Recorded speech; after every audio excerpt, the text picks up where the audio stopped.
In today's video, I'm going to teach you how to mark a bill as paid in QuickBooks Online.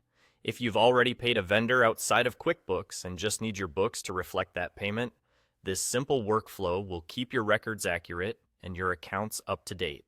Start on your QuickBooks Online dashboard. On the left panel, click Expenses. This takes you to the area where all your vendor transactions live.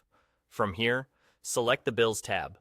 You'll see a list of your bills, including the vendor name, due date, amount, and current status. Take a moment to confirm you're looking at the correct bill by checking the amount due and the vendor. Reviewing these details up front helps prevent marking the wrong bill as paid. Locate the unpaid bill you want to update. On the right side of that row, click the small caret icon, sometimes shown as a down arrow. From the menu that appears, choose Mark as Paid. This opens the bill payment screen, where QuickBooks records the payment you made in real life and ties it to the bill. Now, fill in the bill payment details. First, choose the payment account, such as the bank or credit card you used to pay the vendor. Selecting the right account ensures your balances and reports line up with your actual cash. Next, set the payment date to the date you actually sent the money. Using the correct date keeps your cash flow and aging reports accurate.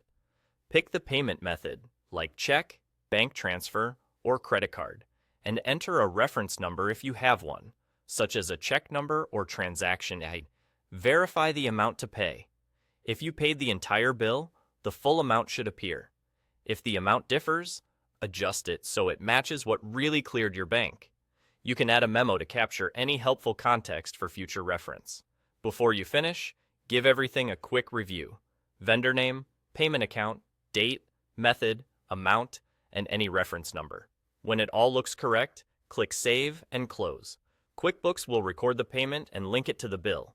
You'll return to the Bills tab, and the bill's status should now show as paid, removing it from your unpaid list. If you spot something that doesn't look right, you can revisit the bill payment and update the details to match reality. And that's all there is to it. By marking bills as paid this way, you keep vendor balances accurate, avoid duplicate payments, and maintain clean, reliable financial records. Thanks for watching, and I'll see you in the next tutorial.